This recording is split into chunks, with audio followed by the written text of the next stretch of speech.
Get yourself an Australian accent. You'll do well with that. Make stories compelling for people, and just get out there and start doing something. And you'll find your groove somewhere. That works for me anyway.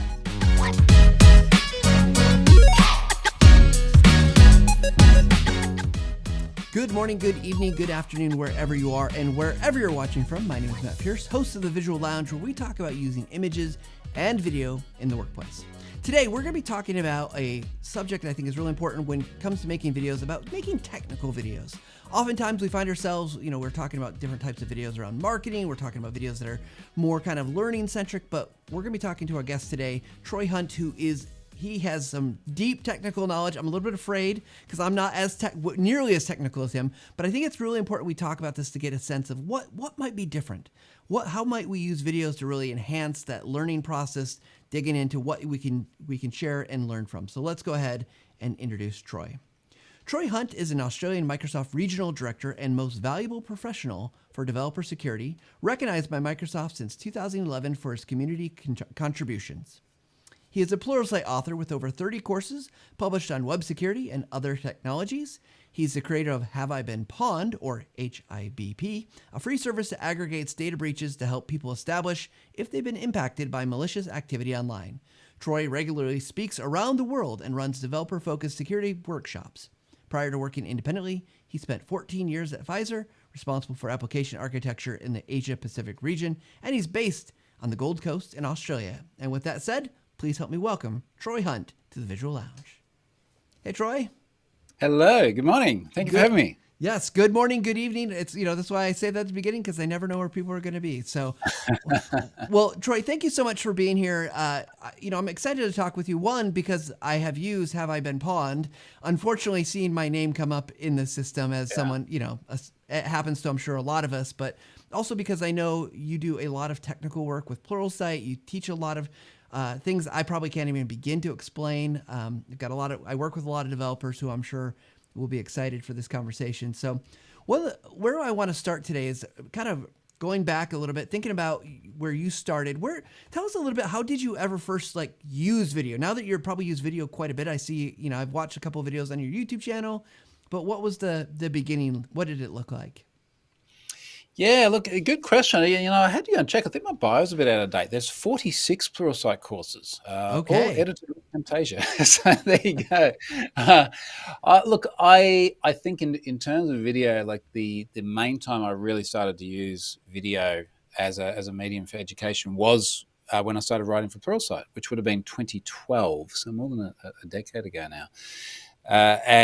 Look, everything that we do at Pluralsight is, well, not everything, but the vast majority of content is video-based. Certainly back then, it's like every course was video-based. So you're going to need to be you talking to a microphone, not usually with a camera, and recording everything on the screen and then editing it and trying to make it interesting. Yeah. So as you're thinking about making those videos, whether it's a Pluralsight video or just for your own kind of your audience that you've built up, what for you really defines success with video usage? Because there's lots of ways you could define success. It could be views. It could be, a million things. And I don't want to pre-plant that seed too deeply. But for you, what do you think that is? Look, I think a lot of it is about how can you tell a story that people can relate to. I think video is fantastic, particularly for things like having a verbal narrative that people enjoy listening to. So apparently people like listening to my accent on Pluralsight, which is, okay, that's an unfair advantage. I'm going to take that. But having that and having it be engaging, I think is really valuable. I'd also counter a little bit as well. And so I find that people are often not very good at deciding when is the right medium for video versus when is the right medium to perhaps have things in a written form. I find so consistently now I'm trying to find something where I just want to do one discrete thing. A good example is I've got Fusion 360 open here. I want to do one thing in Fusion 360. It's simple. I should know this. And there is a 5-minute video here for it. I'm like, that's when I went through the tutorials to learn how to use it in the first place, the videos were awesome because I could follow along and I could see the steps and the evolution and the story unfold. But when I just want to add that fillet between those two edges, I just want a paragraph of text. So I think it is a little bit of a double-edged sword, right? Like, when does it make sense and when does it not? Well, I love that, and I think from your perspective, it's a really great reminder, right? Because I think, look, I'm wearing the Camtasia shirt. Video could be an easy like solution, like, oh, just it's a nail gonna hit the hammer, right? Everything is that way. But you make a really good point that sometimes that's not really the benefit of a video. The video gives depth, it gives clarity, but in this case, I'm guessing a screenshot or some text that said "click here, do this" would suffice. Well, I asked you about Snagit in the lead up to this. Yeah, there is another TechSmith product that is very, very good for conveying things that are very discreet and concise. And look, that is a tool that I use very extensively at the moment, because there are so many times like I just want to show this one thing. What happened before and what happened afterwards, and my voice in that case don't necessarily add something. But like again, 46 Pluralsight courses says there's obviously a really, really good place for actually having content like that as well. Absolutely. So before I want to dive more into making videos and some of the stuff you've done, but before I do that, thinking about your kind of breadth of the work that you've done, if you could give a tip to our audience, just one thing that would help them improve the videos. You've 46 courses. That's not 46 videos. That is 46 courses with each video probably what, 5 to 30 different videos. So what's a tip that you would give our audience about making and using video better? Oh man, I mean, some of those, particularly some of the first courses, that was 10 hours of produced content. So imagine how much went into it. Number one tip: get an Australian accent. Works really well. Number two, number two tip: I feel that video is a great medium for telling a story that has inflections and emotions, and maybe in many ways that's the audio component of the video, but of course these two have got to work harmoniously as well. I think that there's just a great opportunity to lead people down a path that they want to sit back and watch, because to me that's a little bit different. And like when I was learning Fusion 360, I get a coffee, I'll sit here in my office, I'll play the video, and I enjoy listening to some people. And I enjoy hearing the way the story unfolds.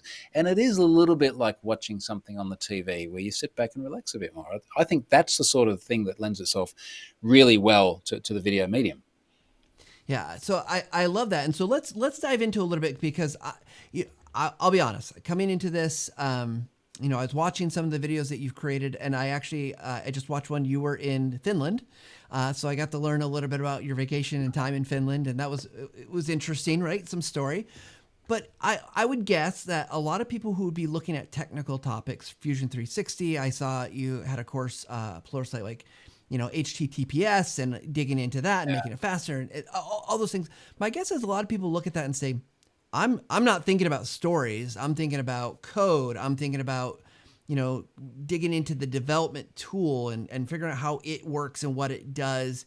So how do you figure out which stories fit with that development kind of heavy technical topic? Because I could see where you could get like, yeah, I'm just going to tell them this is the thing, do this, do that, whatever. Yeah. Well, I think the first thing to recognize is clearly it's about more than just the technical concepts, right? I mean, there's lots of different ways that we could get the technical concepts out there. Well, one of the things that I realized in my early days of independence, and particularly as I left that corporate workforce you referred to earlier on, is that there is a bit of a knack if you can create a narrative that people want to sit there and read and listen to, even if the content itself is the same. And the penny dropped for me when I started doing things like workshops, and I would have organizations come along and say, well, look, we have a syllabus. We want you to teach the syllabus. You can come in and just talk about the content, and we will pay you 10% of what you would normally charge. I'm like, hang on a second, this doesn't make sense. But it got me thinking, it's like, well, why am I able to charge what I do for basically the same content? It must be something more than just the content. And a large part of it was the delivery and the way the information is communicated. And I realized, I think very early on, that part of the knack I have is the ability to communicate. In fact, I would argue that I think there are many people that can communicate the technical concepts, or rather understand the technical concepts, much better than I do. But being able to deliver it in a way that people can receive it, and understanding who that audience is and who you're speaking to, is just a critical part of creating content like video.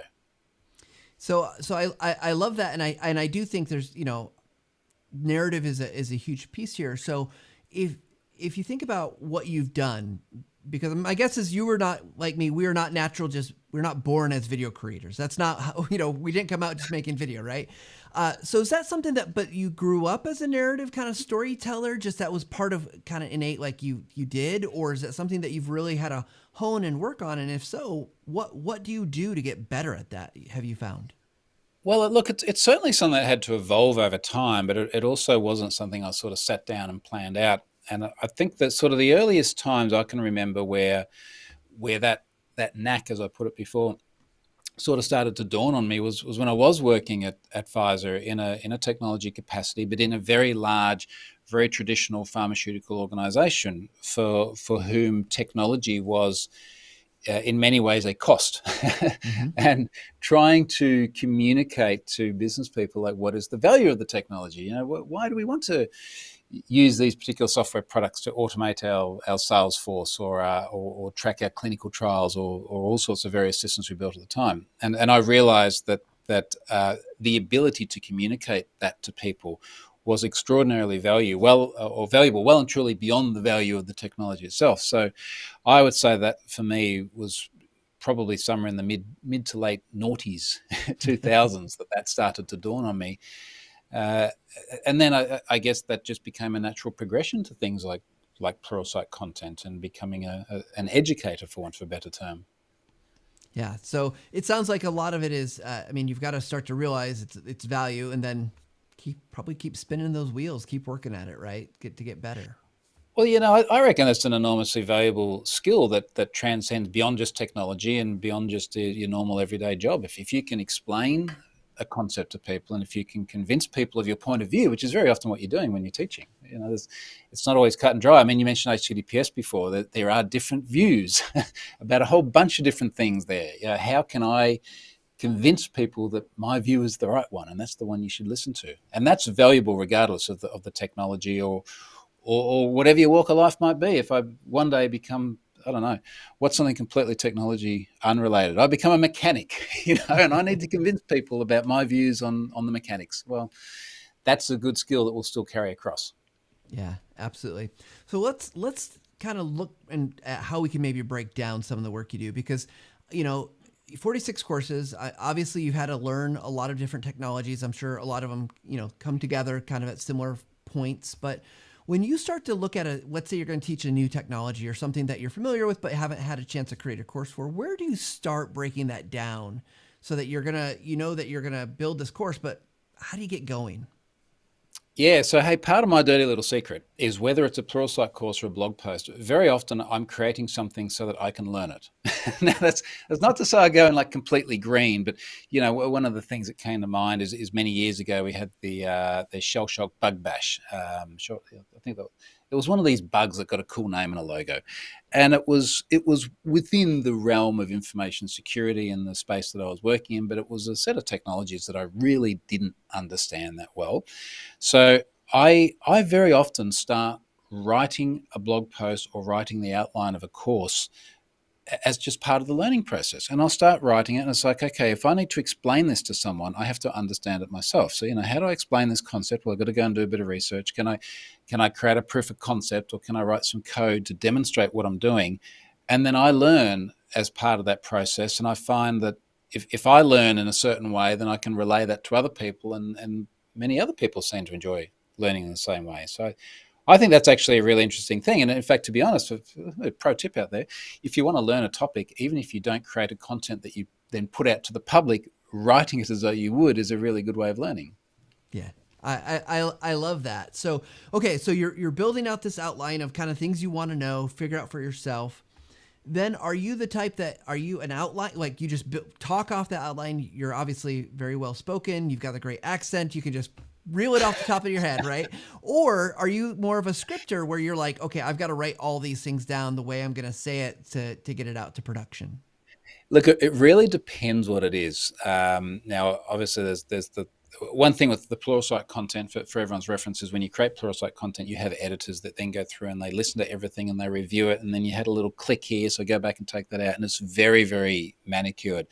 There's a lot of other content I've created that's video content using Camtasia for organizations like Ubiquity or Varonis or other companies that want custom training material done.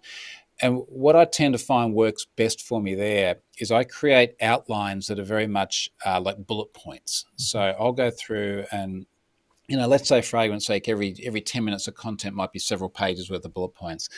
And then as I'm explaining it, I'll often just do multiple takes, and I'll go, okay, well, this sounded good, or hey, I just thought about this other thing here. But I definitely never write out word by word. I know that works for some people, but I find that if I write everything out word by word, then my delivery no longer feels casual and friendly and organic. It feels scripted because it's scripted, and I just feel that comes through.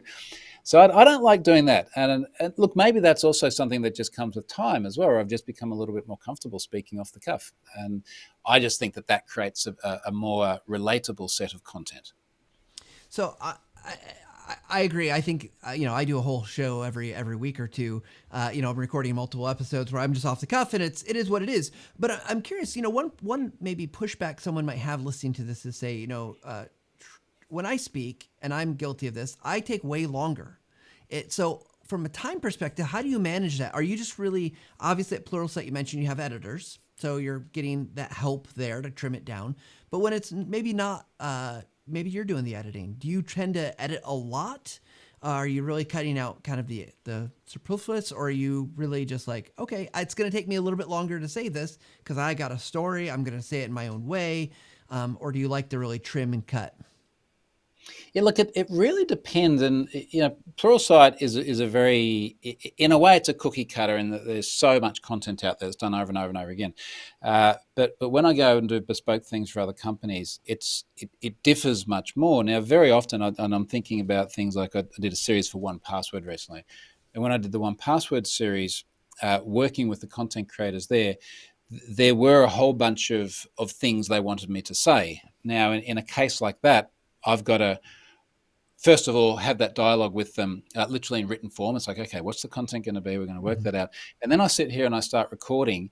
And a bunch of times I'll go, that doesn't sound, that's such an American thing to say. That's not me. Like I need to say that differently with an accent before it actually feels right. Yeah. But this is commissioned content. They're going to pay me to do this. Like I need to get their message across. So I've got to use their words. So something like that might be much more scripted compared to every week I do a video. I've done it 300 and something times now. I literally have half a dozen bullet points and I talk for an hour. And it's a lot more like this, right? So I got no idea what you're going to say. I can't even remember if you sent me notes. I just thought we'd figure it out when we got there because it's more fun. And that's a different sort of content again. Yeah, like the different things make sense in different places, right? Absolutely. Absolutely. And I love that call out because I think, while we're both speaking English, you have the Australian, I have the American, but it's an interesting point, right? Because the things that you say, the way that you say them are slightly different. You're going to have a different way to approach it. And I think that's helpful to recognize. I don't know if people recognize it's not truly localization, but it is localization, right? Because you're localizing it to the Gold Coast versus Michigan. Well, I think there's two things there. So one is that there are definitely different, different words and phrases and ways of structuring the content. The other thing for me personally, and this is just something I get very uptight about, is I just don't want other people creating words for me. So someone asked me to write something recently and they said, oh, can you write, between like 450 and 500 words? And I think I wrote like 498 words. Like, here you go. And then they came back and said, oh, look, we actually want another paragraph. We wrote the paragraph for you. I was like, no, nope, you can't. No matter how much I agree with it, nope, because that's not my words anymore. And this was just written form as well, so there was no accents or inflections or things like this. But it's to me the natural, organic, transparent nature of it coming from me is just super, super important. Yeah, I love that. So I want to talk a little bit in terms of when you've got your outline, you're starting to make the video. From a process standpoint, you mentioned multiple takes, and I'm assuming you're recording full screen, capture everything, just talk through it as you do it, or do you sometimes just record it and then go back and re-record, or what's your actual recording video process like? There are many variables here. So, yeah, of course, first of all, looking at like my wall of screens here. So I've written a lot about this. A bunch of people have seen my office layout, but I've got like a 27-inch wide screen there. I've got one of the ultra wides in the middle, and then I've got another one there. And the way I tend to work is I'll grab that screen there and I'll put it in 1080p. So I'll drop the res down because most stuff people want to have in 1080p. And I will record the screen under there. Most of the time when I record training material, it doesn't involve video, which does make life a little bit easier because I can read my bullet points Yep. as opposed to having to read them and then memorize them and then look back at the camera and talk. And I will try and do as many takes as I feel is necessary to get it right to begin with. I hate coming back and having to do stuff later on because if you've missed a sentence or a word or something, it could be everything from, different time of day, your voice feels a little bit different, or the acoustics in the room are a little bit different, or something changes, and other people might not pick up on it. But I'm the sort of guy where I look at a screen, it's like that thing is 1 pixel out, and it's driving me nuts. So if it's my voice that sounds a bit different, it'll really bug me. So I have tended to just do a lot more takes. And even when it's other people editing, so a lot of the, I mentioned the one password content, I just recorded screen, video, audio. And I was like, here you go, good luck. I'm going to the beach. I will have multiple takes and I'll actually say to the editor, look, I'm going to do that again. I want to try this a different way.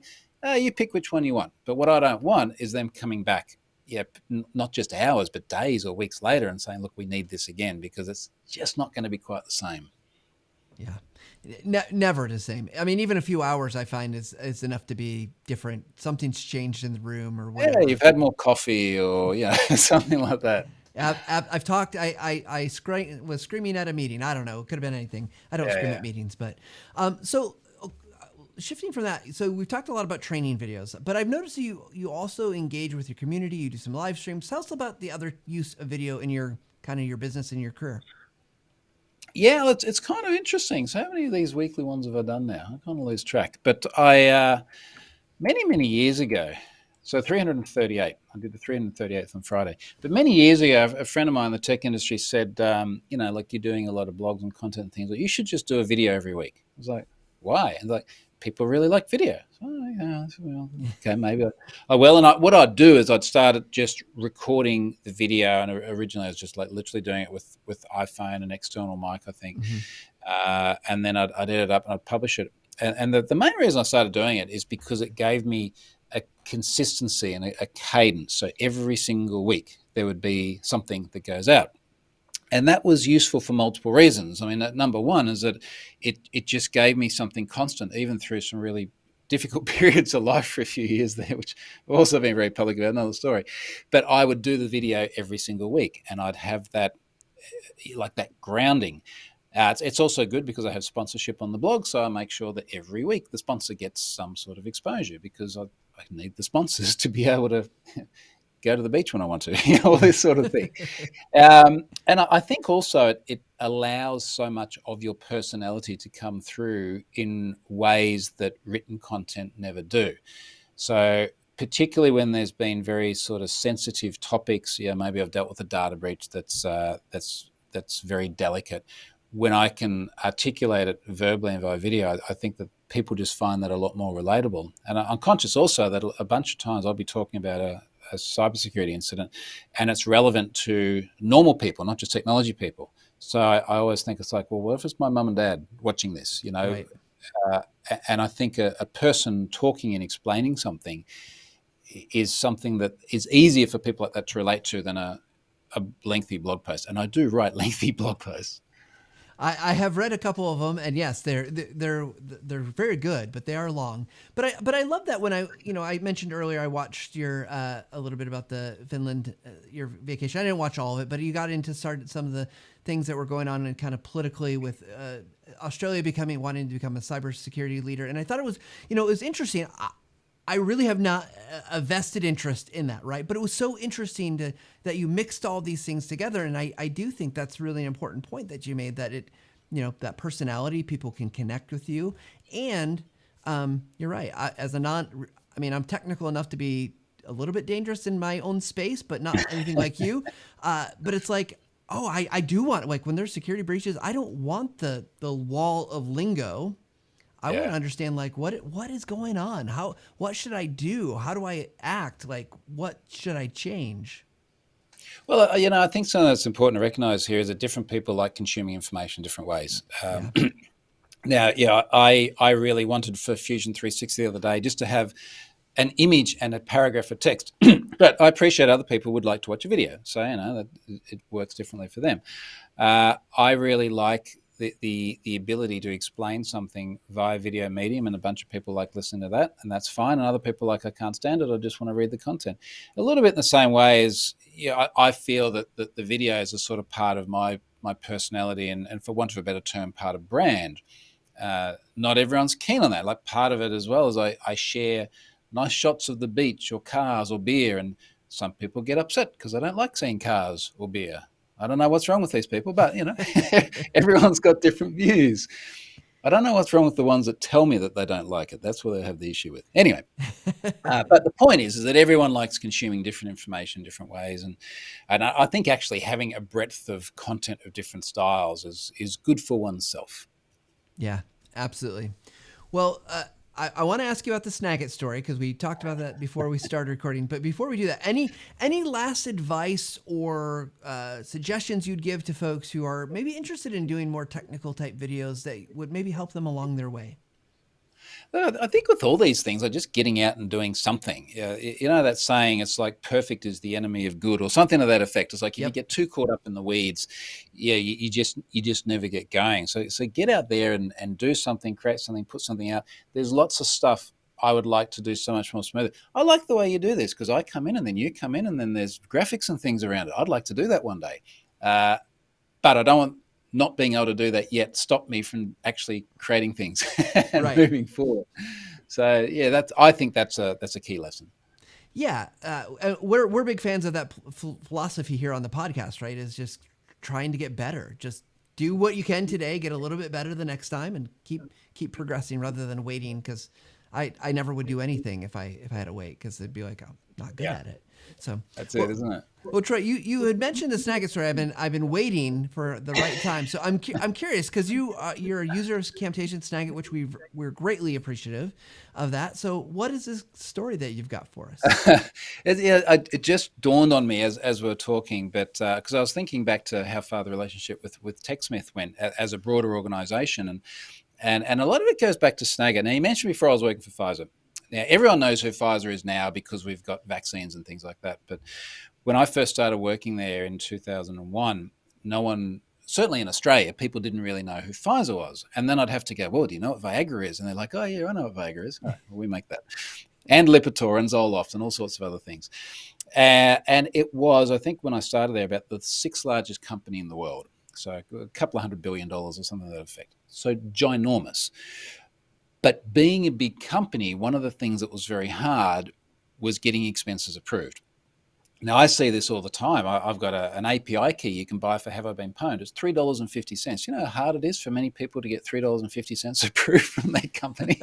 So anyway, I had a friend working at Pfizer in a tech capacity, and he loved Snagit, but it was too hard to get it approved. So he would always go and buy Snagit and every upgrade of Snagit with his own cold, hard cash. So he would go, and I don't know what it was at the time because this would have been like 2007 or something. Maybe it was $40 or something. He'd go, I'm going to spend my own $40 to go and buy this and put it on my work computer so that I can use Snagit at work. And we would hear incessantly about how good Snagit is. And now here we are, probably nearly 2 decades on. and every day I use Snagit. And I always think of my mate Dennis every time I open up Snagit. So, remember when he loved it so much he would go and buy it himself from the multi-billion-dollar company. That's fantastic. We'll have to find Dennis and buy him a beverage next time we get a chance to do that.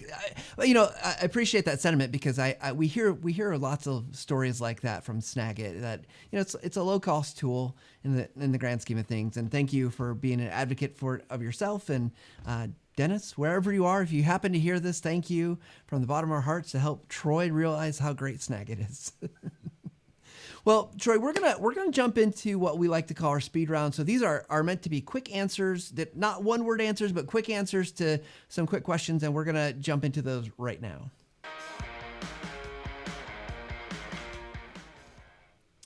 Okay, Troy, we've got the dice cam up. I've got a 12-sided die. We're gonna roll the die here and see what we get here. What question to ask you? So we're gonna go right to question two. Question two is really not that interesting based on the conversation. We'll have to change this question, but we'll ask it anyway because you get to these questions sometimes like, well, we kind of talked about that, but it's the question is, how did you master the topic we talked about today? I'm going to put a little twist on it though, because what I don't think we talked about is just how you got good at technology. How did you master the technologies you talked about? You have to go out and teach it yourself, but what was that baseline level? Did you go to school for this? Was it just something you happened to fall into? It's a good question. I think that it is something that I was just always attracted to. And my first memories of working with tech was I'd be about 14 years old. I was living in the Netherlands at the time. It's cold, rainy, so I'd spend a lot of time inside on the computer. And I remember just like hacking away at games like kids did in the early 90s with technology. And then we moved to Singapore, and I had a lot of access to technology because Singapore was just such a like technologically centric place. And I just sort of kept drifting more and more towards it. But I think one of the things that sort of came to mind, I'm not sure if it's a direct answer to your question or not, but one of the things that kept me going was I just love playing with technology. And it doesn't matter that it's my job and I make money out of it, and that's great. But I'm surrounded by like IoT things everywhere, and I've been doing all this 3D printing just there, and I've got to do my cyber stuff and some videos, and I just love all of the tech stuff. And I think because I love it, it's they say it's like if you love your job, you never work a day in your life, kind of thing. Absolutely. Well, as a kid in the '90s as well, I was one of those lucky ones. We had a computer. I was always, pre. I guess really Internet Prodigy was a service. I don't know if that translates internationally, but it was like, before AOL, but not kind of like AOL. So yeah, always finding great joy in technology. So let's move on to our next question here, and the dice is rolled, and this is going to be question number 7. Get rid of that 2 there. So question number 7. Okay. Oh, this will be interesting for you. If you had to shift careers, and obviously you get to do the things that you want because you become independent there. But if you had to shift careers out of teaching and working in technology, what would you do, Troy? What would you do with your time? Well, because this is entirely hypothetical, we can suspend reality a little bit. I'd want to Absolutely. be like a professional sportsman. Like I wanted to be like a professional windsurfer. That didn't work out. I'll probably be a Formula One driver. I think I'd give that a go. All Like right. it'd be something that's fast and dangerous, and I have to focus on, or I die. I love it. I love it. Well, just don't die in this show. As we're going fast with the next question here. So let's roll the die again. Get that 7 on there. And this is question. I think you're getting a lot of ones that I haven't had a chance to ask in a while. Okay, so as you're creating your content, you're looking at videos, you're looking at technology, and not just your videos, but obviously there's a bit of inspiration that has to happen. So where are you turning to get inspired, whether it's on how you do something, how you tackle a problem, and the work that you do? What's that source that you turn to? It's a good question. Honestly, there's not one source. There's just always something that pops up. I mean, I mentioned the 3D printing. I was at a friend's place a couple of years ago, and this was in sort of COVID times as well. And we're all looking to entertain ourselves because we couldn't go anywhere.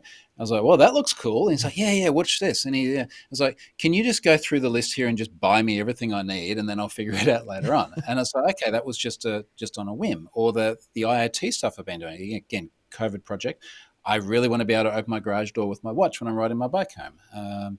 Okay, let's go and do that. And to be honest, one of my biggest problems is I like see something shiny over there, and then suddenly I just drop all of the work over here, and I'm over there doing the shiny thing. Yesterday I bought an IoT door lock because now I want to do that. Now I've got work to do, so I don't know why I'm mucking around with this lock, but it looks really cool. So I find inspiration and distractions absolutely everywhere I turn at the moment.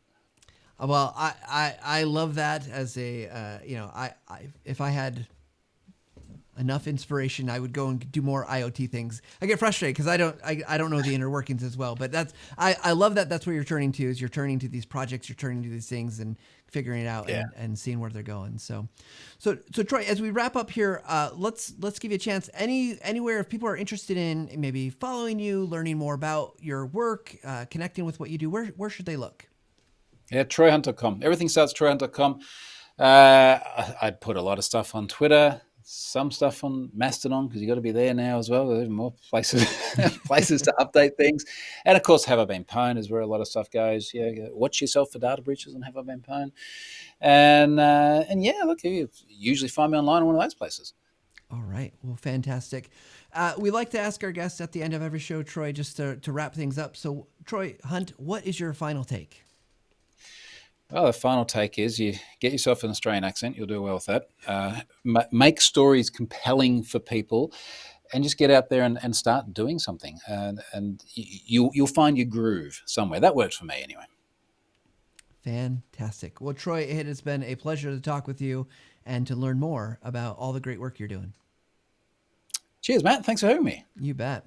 All right, everybody, go out and check out troyhunt.com. Go listen to Troy's videos. Go learn to get more technical. Check if you've got a data breach, that has been a fantastic resource. He's such a valuable person that's creating all this content. And Have I Been Pwned is just scary, sad when you realize how much is in there. But we really hope that you take away from this some of the ideas that Troy has presented, and just the way that you can go about creating this technical content. It doesn't have to just be show your screen. You can make stories. You can use narrative, which I'm really grateful for that advice. And we'll try to work that into some more of my tutorial videos. So like we say at the end of every show, everybody, we appreciate you tuning in. We love it if you like or subscribe and do all that good stuff. It helps us know that you're watching. Share the word about the Visual Lounge wherever you are. That, again, we like, hopefully you like it. Hopefully your friends will like it. And at the end of every show, we like to say, we hope to take a little time to level up every day. Thanks, everybody.